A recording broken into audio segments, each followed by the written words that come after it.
All right, The Kill Room with Uma Thurman. Who knew this even existed? I reviewed it, I saw it, did like my little review, so this will be the longer review. Find out what I thought about it right now. Stay tuned.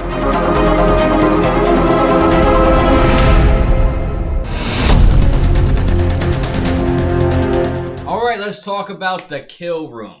I didn't even know this film existed. So I left Creator, and I was kind of bummed out a little bit about Creator. I didn't love it as much as I wanted to. Walking around the theater, and all of a sudden, I walk into a theater, and Uma Thurman's there. And I'm like, what? The Uma Thurman's in a movie? I didn't even know. So I sat down. I didn't sit down originally. I just sat there and watched it for a few minutes. I'm like, really, this is really interesting. I said, do I have another hour or so? So I didn't even see it from the beginning. And so I sat down, and I really enjoyed this film. So first of all, I know I'm completely opposite of any other reviewer. So Creator's going to probably blow up, and everybody's going to love the thing, and, Frank didn't like it. But this film has a 44% on Rotten Tomatoes, and I liked it. So I'm always the complete opposite of everybody else. So, I mean, was this a great film? No, I'm not going to say this is a great film. I'm not going to say that this film's going to win any awards. I just had fun with it. And I think that's why I go to the movies, just to have fun with something, get lost in something, get, kind of enveloped and, dragged into a whole other world with these other characters. And that's, with Creator, because I saw them both the same night. And if you're going to try to compare them, Creator is very, very serious, and the characters just weren't fleshed out enough for me where I connected with them. But with this film, I connected with these characters, so I had more fun with this one. It's directed by Nicole Payon, who did like Friendsgiving. She has pretty much no credits, man. No known credits. So I think Uma Thurman, I saw produce this thing. And so apparently she just got a few for her friends together or whatever. It's written by Jonathan Jacobson, who is mostly a producer. He really hasn't written that much. So I guess she just got her friends together and said, hey, let's make this film. And we have Joe, and I'm going to mess up his, even though it's Italian and I should know how to say it, Manganiello. Okay, so that's Sofia Vergara's husband, of course, from True Blood. He was supposed to play Deathstroke in the follow-up to Justice League, because he was at the very end in the post-credits. And then you have Maya Hawke, Debbie Mazar from Younger, and, of course, Samuel L. Jackson. So it's the basic plot. Again, I came in there late, so I didn't know the whole plot as I was watching it. So it's about a down and out art dealer, and she has like a showroom. So she's an art dealer, has her own art setup, and I guess it's failing. So she ends up making a deal with the local mobsters who want to do a money laundering scheme with her through her art showroom. So one of their hitmen says, okay, I'll do the art that she's gonna, pretend to sell, right? So he ends up taking like the blood of the people that he murders, because he murders them putting a bag over their head and suffocates them. So whatever, when they're, spewing up blood into the bag or whatever else, he ends up using that as like a red paint. So and Joe, he does his name is Reggie in this. I'm just going to call him Reggie for the character. And Patrice is Uma Thurman. So because usually he's very imposing and stuff to that effect, and the stuff that he acts in. But for this, he was very reserved because he's got all this internal turmoil going on, because this is not he basically became a hitman because he was protecting his sister, who got involved with these guys, and he ended up owing these guys basically his life. So they have him, being the hitman, and there's no way he can get out of it. So he's not even really a killer, but he's been forced into this life, and he wants to get out of this life. So right there, you have a really good arc, and then you have Patrice, who is has a little bit of a drug problem, and but she loves her art. She really doesn't want her gallery to disappear, and so she sells her soul.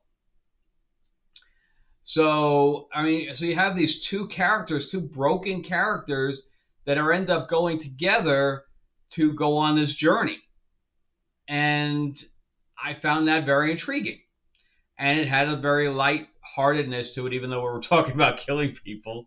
It had a very light heart to it, and so how are these two people going to save each other, which is what it comes down to. And Samuel L. Jackson was the one that was mentoring Joe, or Reggie's character, and he's dealing with Patrice and stuff to that effect. Naturally, when the guy's art ends up blowing up, the mob is not happy, because he gets known as the bagman, as the artist, because he keeps his name out of the papers and things like that. But the papers are reporting on this, and the art journals and all this stuff. And I found it just whimsical. It's just a whimsical, fun little film. No, it's not going to win any awards. People are probably going to hate it. They think it's going to be trite and all that stuff, and that may be true. But for a couple hours to sit down and watch Uma Thurman, beat out a couple of comedic moments and things like that, I enjoy watching her, and her interacting with Samuel L. Jackson, and her with this relationship with Reggie. I don't know. I kind of enjoyed it. I'm just, there's not much more I can say, because it's not a very in-depth film where I could talk about special effects, or I can talk about, the editing or the music or whatever. It's got none of those things.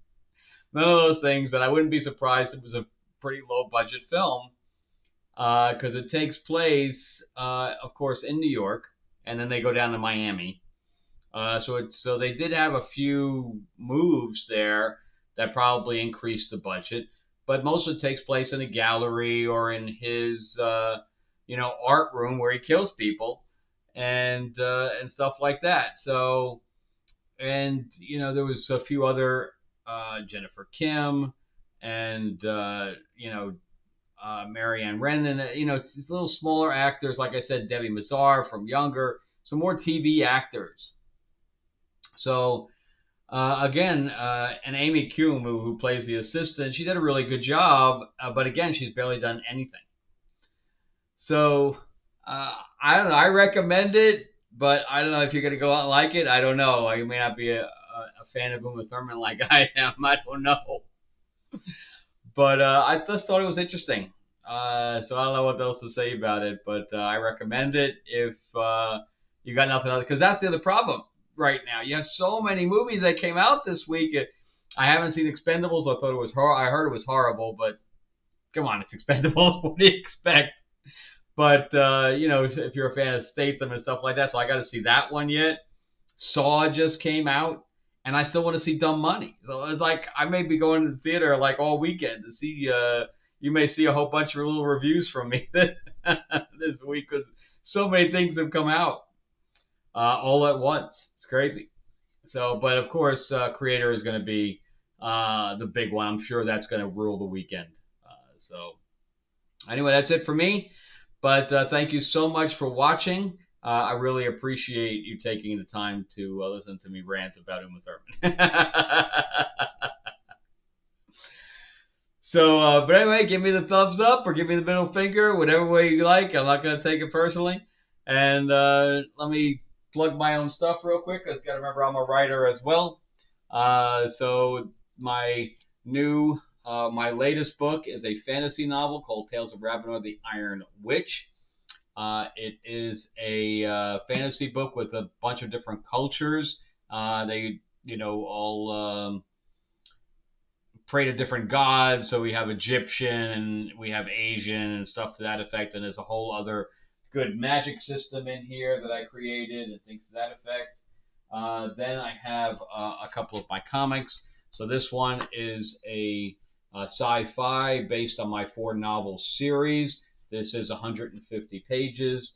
It's got a bunch of different aliens, space battles, a good little twist in there. And you can see the artwork's pretty decent as well. But it's only $20, and you can purchase it at the DestinyAurora.net. Tales of Ravenor is only available on Amazon at this point. And but I have to put up a link to it on my page as well, because the hardcover is only going to be available through me. And of course, if you want it autographed, it would have to come through me as well. This is my vampire mob in the 50s, Lords of LA. The second issue is going to be up on Kickstarter shortly. I got it mostly done. The Kickstarter, I just haven't been able to finish it yet. I just wrapped on a music festival where I worked 9 days straight, so I wasn't able to do anything. I wasn't able to go to the movies, that's why I didn't see anything last week. Anyway, thank you again so much for watching, guys, and check out some other of my videos, and I appreciate your patronages so much in helping me grow this channel. All right, thanks, guys. Have a good one.